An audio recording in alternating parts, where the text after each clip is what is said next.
Hablando del día, muy rápido. El primero tiene que ver con la idea de que finalmente estamos frente a un tarifazo. Digan lo que digan, pongan lo que pongan, hagan lo que hagan. En un ratito les va a contar Helio todo lo que tiene que ver con AISA, ¿no es cierto? Que ha tenido una segmentación por zona geográfica, por geolocalización, digamos, si uno quiere. Anuncio que hizo Malena Galmarini, que no quedó muy claro. Hoy se conocieron precisiones, por ejemplo, a los comercios les van a quitar todo el subsidio. Entonces van a triplicar la factura. Comercios, restaurantes y demás. Ahora, no es solo el agua, también va a ser la luz y también va a ser el gas. Todo eso, según Flavia Rollón, la secretaria de Energía, además de que va a haber una quita de subsidios como en los consumos hogareños residenciales en el sector comercial, también va a haber una quita en los consorcios. Vieron que era una discusión. Bueno, ¿qué pasa cuando es el consorcio el que utiliza el gas para la calefacción central o efectivamente algún otro tipo de servicio, el agua particularmente? Bueno, allí también se quitan los subsidios. En el caso del agua, inclusive, solo una pequeña porción va a quedar subsidiada a marzo del año próximo. En el caso de la luz y el gas, los que van a perder el subsidio son eventualmente muchos más de los que algunos imaginaron. Por cierto que todo esto de la tarifa va a aumentar entre 80 y 160%. Y va a haber casos del 200%. Porque claro, se barrió tanto debajo de la alfombra que vos tenés tarifas congeladas desde abril del 2019. 2020 parecería razonable no haberlas movido, medio de la pandemia, esa razón. 2021 subió muy poco, el famoso 9% de tope que Cristina le impuso al propio Martín Guzmán por entonces, porque era un año electoral y había que mover poco las tarifas para no generar una inercia inflacionaria mayor. Esa inercia que ya estaba arriba del 50% de inflación anual. De hecho, la Argentina terminó con casi el 55% el año pasado. Pero que este año, obligado por las circunstancias, y pese a que hubo toda una discusión respecto a cuán rápido hacerlo, fruto de los escasos recursos, fruto de que ya no hay dólares, fruto además de que no hay plata si no se quiere hacer una reducción muy fuerte en algunos gastos de inversión pública o gasto social, hay que hacerlo con los subsidios. Y entonces hay que hacerlo más rápido.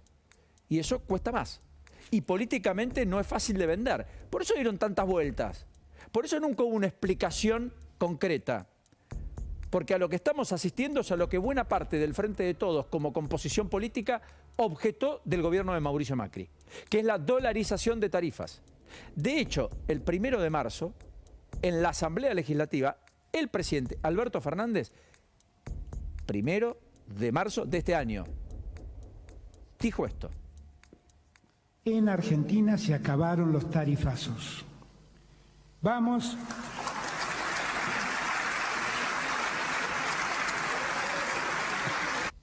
Mientras tanto, el actual ministro de Economía, en la otra vereda, en la oposición, planteaba cosas como esta. Desde el Congreso, cuando Aranguren anunciaba los anuncios, o anunciaba, mejor dicho, los aumentos en otros tiempos. No le puede explicar a la sociedad lo que hizo. Lo cierto y lo concreto es que el gobierno le debe una explicación a la sociedad en el tarifazo, le debe una explicación a los argentinos que no pueden pagar lo que el gobierno decidió que paguen. ¿Cómo se viven estas distintas interpretaciones sobre el reglamento? Nosotros aspiramos a que en esta misma tarde, en este mismo día, las distintas comisiones se convoquen con los diputados de la gran mayoría de las fuerzas políticas, citen al ministro. Bueno, eso era por entonces uno de los planteos más importantes de la oposición, que cobijó marchas múltiples casi todos los viernes contra el aumento de tarifas. Ustedes se acuerdan, aquí en la Ciudad de Buenos Aires hubo un colectivo heterogéneo, marcharon incluso Pablo Moyano, dirigentes de la CGT, se juntaron sectores diversos sociales. Bueno, ahora llegó la hora de hacerlo.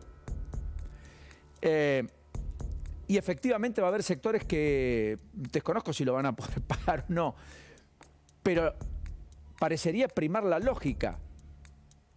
Ahora, el Estado no ha puesto nada. En el mundo el Estado ha reducido carga tributaria, en la Argentina no. Con el aumento de tarifas viene acompañado de un aumento de recaudación, o sea que el Estado se beneficia, por lo tanto tiene más incentivo a aumentarlo que no aumentarlo. Pese al costo político, insisto, que no sé cómo van a hacer para gambetearlo. Por lo pronto lo que hicieron es no anunciarlo, o lo anunciaron de manera difusa, de manera tal de que no sea todo de una sola vez. De hecho, Malena Galmarini nunca pudo decir que a los comercios les iba a triplicar la factura de agua. nunca pudieron decir que a los consorcios les iba a regir el aumento y le iban a quitar todos los subsidios, cosa que ocurrió. Finalmente, como aclaración, ahora. Todavía quedan misterios porque los que mantuvieron el subsidio había que inscribirse. Se decía que eso hacía que vos resignes el secreto fiscal, lo levantes. Pero al mismo tiempo se decía que vos, si mantenías subsidios, no ibas a poder comprar eventualmente dólar ahorro, por ejemplo. ¿En qué quedó eso? ¿Hay resolución? ¿Va a haberla? ¿Va a ser una de las nuevas resoluciones de cara al futuro para mantener un traje a raya sobre esos pocos dólares que quedan en el Banco Central? No lo sabemos. En el medio, por ahora, todo va en cuotas. Y bastante más lento de lo que algunos imaginaban. De hecho, la quita en los subsidios del agua empieza recién a partir de noviembre. Y en gas y luz, por bimestres, en 3 etapas desde el mes próximo, es decir, el 1 de septiembre. Todo muy alejado de aquella idea Guzmán de empezar en junio, que después la portavoz dijo que era en julio, que después el gobierno sugirió que era en agosto y que ahora recién va a ser en septiembre. ¿Se entiende? Todo ese retraso es el que hace que las cosas sean más grandes. Se acumuló tanto que cuando uno saca la alfombra, lo que hay debajo es más, no menos. Y es más difícil sacarlo. Bueno, acá es un aumento mayor a propósito de no haberlo hecho en tiempo y forma. Y a eso estamos asistiendo. Y de eso se trata. De hecho, el gobierno ahora espera una reducción de los subsidios en torno a los 540.000 millones de pesos. Una torta de guita. ¿Que quién la va a pagar? El sector privado. Yo, muchos. No juzgo si está bien o está mal. Es una discusión secundaria. Lo que juzgo es que efectivamente, fruto de la necesidad, no de la convicción, el gobierno está haciendo lo que dijo que no iba a hacer. El segundo eje tiene que ver con esto. El dólar que despierta. Y esto no es un dato menor, y lo voy a hacer muy rápido. Pero hoy se calentaron los dólares. ¿Qué pasó? El mundo financiero empieza a ver que el ajuste está pesando sobre el sector privado, no público, que eso va a ralentizar la economía, pese a que el dato que se conozca la semana próxima es de una industria que todavía va a tener cierto vigor y crecimiento en junio, que es el dato que va a dar oficialmente el INDEC. Pero en julio ya hay señales muy concretas de que se empezó a mesetar. Y agosto eventualmente no viene mejor, sino peor. De hecho, hay plantas que están empezando a pararse porque no tienen insumos. Hay sectores que empiezan a despedir personal porque no tienen insumos para poder producir. Hay otros que no están vendiendo en el nivel que tenían de expectativa o con el nivel de ventas que traían y no pueden validar en precios. O sea que efectivamente todo el mundo ya no piensa en un crecimiento del 5 o 6%, sino que hablan de un 3, un 3,5, un 2,5%. Y básicamente por el efecto inercia del año pasado, donde se creció arriba del 10. Con lo cual, el dólar despierta porque todo el mundo dice, con una inflación corriendo a velocidad crucero arriba del 80-90%, más una economía que empiece a mesetarse, más las reservas muy escuálidas, más allá de todo lo que pueda llegar con forceps, lo que probablemente empiece a ocurrir es que los planteos de evitar la devaluación van a tener que cesar frente a la realidad. Y si eso sucede, el mercado está empezando a decir, este dólar queda corto. Y es por eso que hoy, más que por cualquier otra cosa, empezó a despertar. Por eso el contado con liquidación ya está en los 300 pesos de vuelta, el dólar MEP arriba de 2,85 y el dólar Blue, segmento menor, pero gráfico, en casi 2,95. Y el tercer ítem y último tiene que ver con esto, la inseguridad en su momento más crítico. Y no quiero dejar de hablar de este tema, no voy a hacerlo. Ayer en la ciudad de Rosario hubo 5 homicidios. 5 homicidios. Es una situación dantesca, de verdad. Francamente dantesca.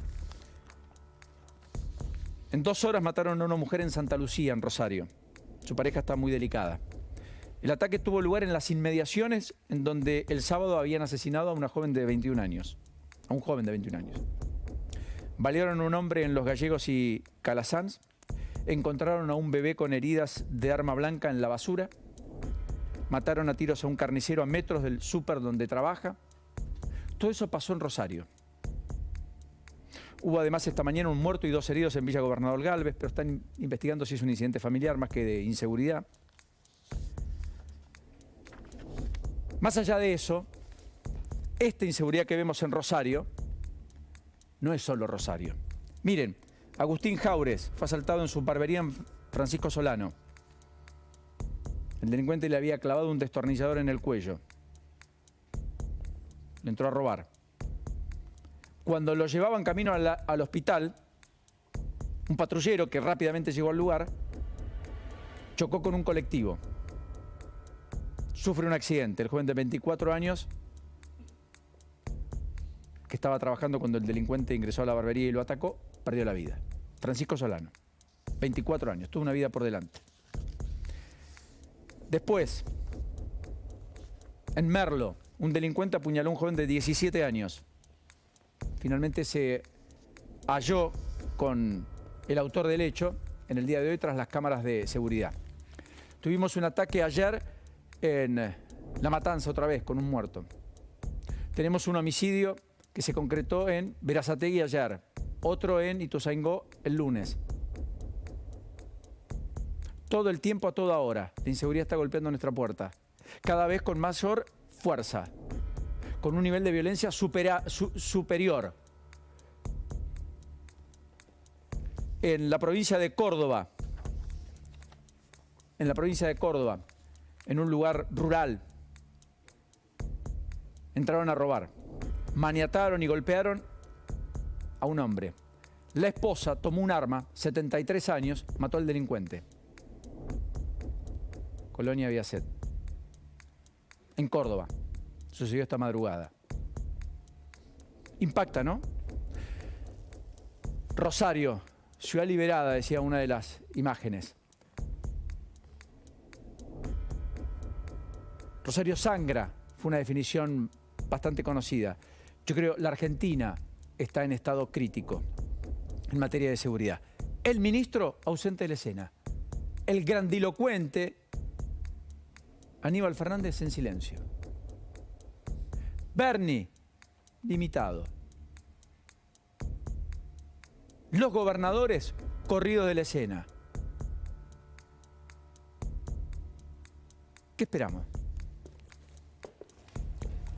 Bien, y nos vamos urgente hacia la sede de la UTA. ¿Por qué? Porque allí se está llevando adelante un plenario de delegados, contención y también corte de calle.